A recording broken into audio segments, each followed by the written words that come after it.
Have you ever been humiliated by someone you brought into this world? Have you ever been to this world?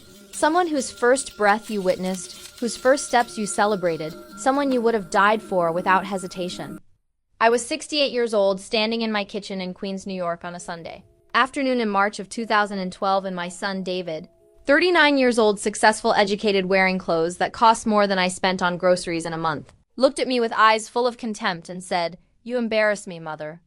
You and your old country ways, your accent, your stories about suffering that nobody cares about anymore. You're pathetic." And then, before I could respond, before I could even process what he had just said, he spat in my face. Not accidentally. Not in the heat of an argument where words fly faster than thought. But deliberately, carefully, he gathered saliva in his mouth and spat directly into my face while his wife, Rachel, stood in the doorway with their 2 children, my grandchildren, Emma age 7 and Noah age 5, and said nothing, did nothing. Just watched as my son, my only child, the boy I had carried in my body, and raised and sacrificed everything for, reduced me to something less than human with one simple act of contempt. I stood there with his spit running down my cheek, warm and shameful, and I did not wipe it away immediately. I let it sit there for a moment because I needed to understand that this was real, that this was happening, that the child I had protected from every hardship I could possibly shield him from had just done something I would not have imagined in my darkest nightmares. He had learned cruelty, not from me, not from the world I tried to build for him, but from somewhere, somehow he had learned that some people deserve dignity and others do not, that some lives matter and others are disposable, that respect is something you give to people who impress you rather than something you give to everyone simply because they are human. And I knew, standing there with my son's spit on my face, that I had failed him. Not by being too strict or too lenient, not by giving too much or too little, but by protecting him so completely from my past that he had no understanding of what it meant to survive, what it cost to build a life from nothing, what kind of strength it takes to choose dignity when the world has decided you deserve none. But that was only the beginning. Before I tell you why that moment changed everything, why what I served for breakfast the next morning would crack open the careful walls I had built around my history, let me take you back. Let me show you who I was before I became David's mother, before I became the embarrassing woman with the accent and the old country ways. Before I learned to be quiet about where I came from because talking about it made Americans uncomfortable, made them look away, made them change the subject to something easier, something less heavy, something that did not require them to imagine what human beings are capable of doing to other human beings when they decide that some lives are worth less than others. I was born Esther Rosenberg in 1943 in a displaced persons camp in Austria. My mother had been liberated from Auschwitz 8 months earlier, weighing 32 kilograms, barely alive, her body so damaged by starvation and disease that the doctors said she would never be able to have children. But she did. She had me. And she used to tell me when I was small enough to believe that mothers knew everything and could do anything, that I was her miracle, her proof that death had not won, that Hitler had not succeeded in erasing us from the earth. My father I never knew. He died in Mauthausen 3 weeks before liberation. My mother said he was a teacher, a kind man who loved books and music and believed that education could change the world. She said he died trying to protect a boy who was being beaten by a guard, that he stepped between them and took the blows himself, and that by the time the other prisoners could carry him to the infirmary, it was too late. We lived in the DP camp until 1949. I remember it in fragments, the way you remember dreams or stories told so many times they become more real than actual memory. I remember the smell of boiled cabbage and disinfectant. I remember the sound of women crying at night, the kind of crying that comes from places so deep that it has no end, no relief, only continuation. I remember my mother's hands always moving, always working, sewing, cleaning, cooking whatever food the aid organizations provided, stretching every gram, every morsel, making miracles out of almost nothing, because that was what she knew how to do, what she had learned. In the camps where a piece of bread could mean the difference between living one more day and giving up entirely. We came to America in 1949. My mother had a distant cousin in Queens who sponsored us, and we moved into a tiny apartment on 37th Avenue. One room that served as bedroom, living room, and kitchen shared bathroom in the hallway. And my mother worked 3 jobs to keep us fed and clothed and safe. She cleaned houses during the day, worked in a garment factory in the evening, and took in mending at night, sewing by lamplight while I slept on a mattress on the floor beside her.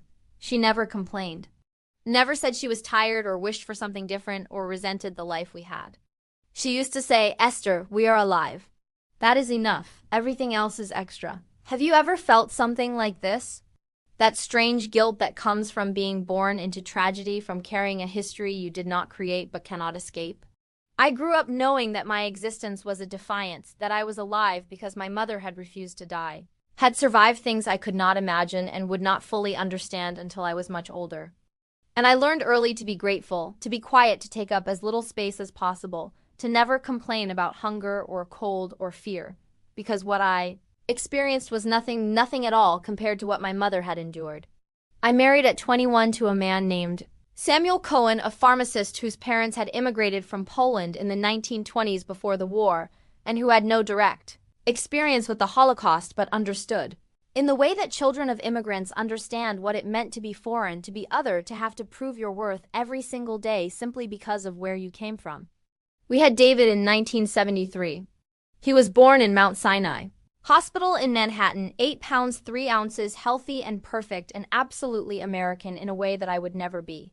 That my mother would never be, that Samuel tried to be but could not quite achieve because our accents and our memories and our careful, fearful way of moving through the world marked us as people who had come from somewhere else, somewhere darker, somewhere we did not talk about at dinner parties or PTA meetings or anywhere that might make other people uncomfortable. I loved David with a fierceness that surprised me. I had not known it was possible to love someone so completely, so entirely, to feel as though your heart existed outside your body in this small, vulnerable person who depended on you for everything. And I made a decision. Samuel and I both made this decision that we would not burden David with our history. We would not tell him about the camps, about the starvation, about the relatives who had been murdered, about the nightmares my mother still had 40 years after liberation. We would let him be American, unburdened, free from the weight of trauma that had shaped us. We would give him the childhood we never had, the security, the comfort, the sense that the world was safe and fair and good. And we did. We gave him everything. Piano lessons and summer camp and college at Columbia and law school at NYU. We gave him confidence and opportunities and the belief that he could be anything, do anything, achieve anything he wanted. And he did. He became a corporate lawyer. He married Rachel, whose family had been in America for 5 generations and who spoke without an accent and who knew which fork to use at fancy dinners and who never had to explain where she came from or why she flinched at loud noises or why she saved every scrap of food, because throwing it away felt like a sin against everyone who had ever starved. And that was the moment I stopped being who they thought I was. Except I had never really been who they thought I was. I had been performing, had been hiding, had been pretending that my past was small enough to tuck away in a corner where no one would trip over it, where it would not make anyone uncomfortable, where it would not require explanation or empathy or acknowledgement. I had been the good immigrant, the grateful survivor, the quiet woman who made perfect brisket and rougalache and never talked about, where she learned to stretch food, to make something beautiful out of almost nothing, to survive on less than anyone should ever have to survive on.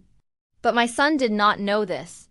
He knew I had come from Austria, that my mother had been in the war, a vague phrase we used that covered enormous suffering without requiring anyone to look at it directly. He knew we were Jewish, but in the casual, cultural way that meant we celebrated Hanukkah and had a Seder at Passover, but did not go to synagogue regularly, or keep kosher, or do anything that might mark us as too religious, too different, too much. And he had learned somehow to be ashamed of even that much, to see my accent and my habits and my stories as embarrassments rather than evidence of survival, as weaknesses rather than strength. The spit. I wiped it off with a dish towel, slowly, carefully, and I looked at my son, and I said, "Come for breakfast tomorrow. All of you. 9 o'clock. And then I walked out of the room, out of my apartment, and I stood in the hallway where no one could see me, and I let myself shake, let myself cry, let myself feel the enormity of what had just happened and what I was about to do. I didn't know it yet, but the world was about to change.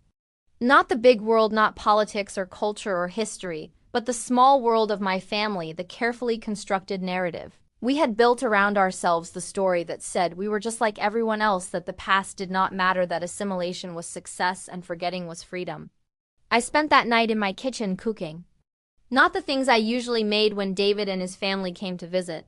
Not the elaborate brunches with bagels and lox and pastries and fresh fruit and everything abundant and American and safe. Instead, I made what we had eaten in the DP camp. What my mother had taught me to make from almost nothing. What had kept us alive when alive seemed like too much effort, when giving up would have been easier. When every day required a choice to continue existing in a world that had tried very hard to erase us. I made a thin soup from potato peels and onion scraps.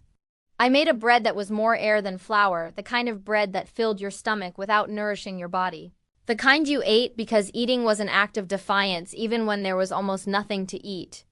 I made a porridge from grain meant for animals, cooked with water because there was no milk, sweetened with nothing because there was no sugar. And I set the table with mismatched dishes, the cheapest ones I owned. And I put out portions so small they would not feed a child, let alone an adult, and I waited. David arrived at 9 o'clock with Rachel and Emma and Noah, and I saw the confusion on their faces when they walked into the kitchen and saw what I had prepared. Rachel started to say something, probably an offer to go out for breakfast instead, to spare everyone the awkwardness of whatever this was. But I held up my hand and said, "Sit, please. I want to tell you a story." And I told them. Not everything, because everything would take days, weeks, years. And even then there would be things I could not speak, things that lived in my body as memory but had no words. But I told them about my mother, about Auschwitz, about the 32 kilograms and the doctors who said she would never have children. I told them about my father dying to protect a boy he did not know. I told them about the DP camp, about the crying at night, about the boiled cabbage and the disinfectant and the way my mother's hands never stopped moving, because if they stopped moving, she would have to think about everything she had lost, and she could not afford to think about that and still get up in the morning. And then I pointed to the food on the table, the thin soup and the bread and the porridge, and I said, "This is what we ate for years. This is what kept us alive." And when we came to America, when we had more, when we could buy whatever we wanted at the grocery store, my mother would still sometimes make this food and we would eat it together, and she would say, "Esther, remember. Always remember. Not so you live in the past, but so you understand what it means to survive, what it costs, what you carry. Stay with me until the end, it's worth it." Because what happened next was not what I expected. I expected David to argue, to defend himself, to say I was being dramatic or manipulative or using guilt to control him. But he did not. He looked at the food on the table, at the portions that would not feed a person for more than a few hours, and then he looked at me, really looked at me for the first time in perhaps years, and he started to cry. Not the quiet, controlled crying of an adult trying to maintain dignity, but the sobbing of a child who has just realized something terrible, something that changes everything. He said, "I didn't know, Mom.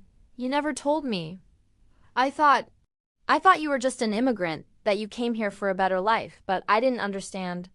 I didn't know ... double quotes." And I said, "I know you didn't know. That was my choice. Your father and I, we chose not to burden you with this history. We wanted you to be free.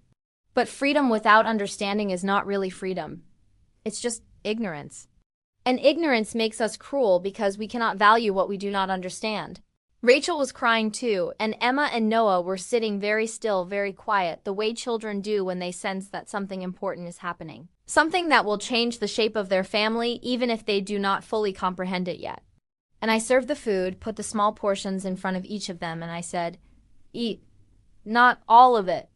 Just enough to taste it, to understand what it means to be grateful for something that is barely enough to know what your grandmother survived, what I carry, what lives in me, and therefore lives in you, whether you acknowledge it or not." David took a spoonful of the soup, and I watched his face as he tasted it, as he understood that this was not food as he knew it, not nourishment as he had ever experienced it, but something else entirely. Survival in liquid form, the absolute minimum required to continue existing. And he put down the spoon and he looked at me and he said, "I'm sorry, Mom. I'm so sorry for yesterday. For the things I said, for not understanding, for being ashamed of you when I should have been proud, when I should have asked questions, when I should have wanted to know where you came from and what you endured and why you are the way you are. And I said, I forgive you. Not because what you did was acceptable, but because I understand that I contributed to your ignorance by choosing silence over truth. By protecting you from my pain without considering that protecting you from pain also protected you from understanding what real pain is. What real strength looks like. What it means to choose dignity when the world has decided you deserve none. Share this with someone who would understand. Because the resolution to this story is not dramatic, not explosive, not the kind of ending where everything is fixed and everyone is transformed and life goes back to normal. Instead, it is quiet. It is slow. It is the kind of change that happens over months and years through small choices and gentle conversations. David started asking questions. About my mother. About the camps. About what we lost and how we survived and what it means to carry that history. Rachel started asking too, and they began teaching.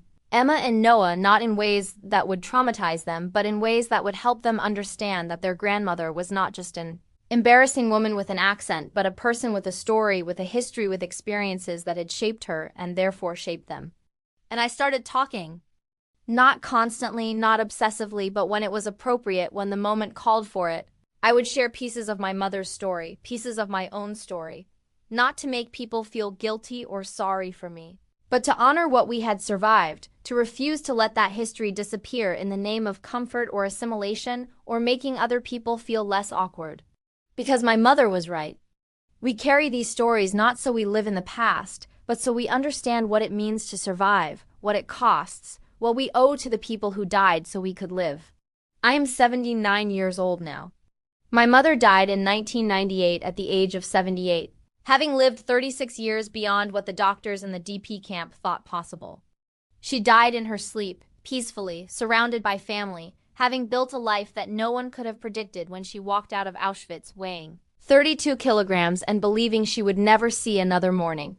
And I think about her often, about her hands that never stopped moving, about her insistence that being alive was enough, that everything else was extra. And I try to live that way, to be grateful, to remember, to honor what she gave me by refusing to let shame or silence or other people's discomfort dictate what I say or how I exist in the world. David and I are closer now than we have ever been. Not because that morning fixed everything, but because it opened a door that had been closed, that I had kept closed out of love, but also out of fear, out of a belief that protecting him from pain was more important than teaching him what pain teaches us about strength and resilience, and the human capacity to survive things that should not be survivable.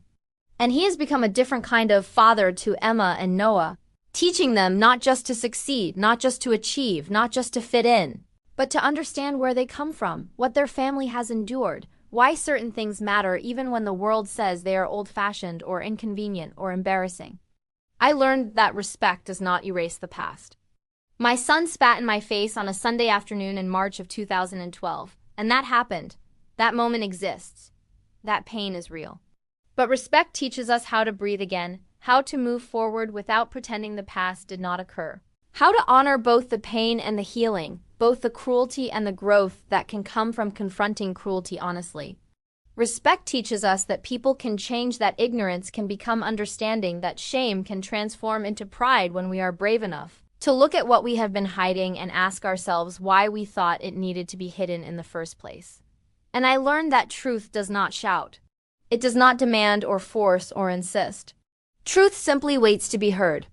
It waits in the stories we do not tell, in the food we learn to make from almost nothing, in the accents we cannot erase and should not want to, in the ways we move through the world that mark us as people who have survived things others cannot imagine. And when we are ready, when the moment demands it, when silence becomes more painful than speaking, truth emerges. Not to punish, not to make others feel guilty, but to remind us all that we are more than we appear, that history lives in our bodies and our habits and our reflexes, that understanding where we come from is the only way to know where we are going. My son spat in my face, and what I served for breakfast made him tremble. Not with fear, but with recognition, with understanding, with the sudden, terrible awareness that the woman he had dismissed as embarrassing and pathetic had survived things he could not imagine, had built a life from ashes, had chosen every single day to keep living when dying would have been easier.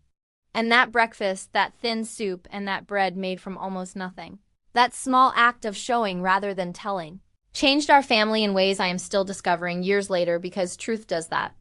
It does not fix everything, but it changes the light, shows us what was always there but we could not see because we were too afraid to look. If stories like this remind you what dignity feels like, subscribe. You belong here. These are the stories we inherit, the ones that shape us whether we acknowledge them or not, the ones that teach us what it means to survive. To remember to honor the people who came before us by refusing to let their suffering be erased in the name of comfort or convenience.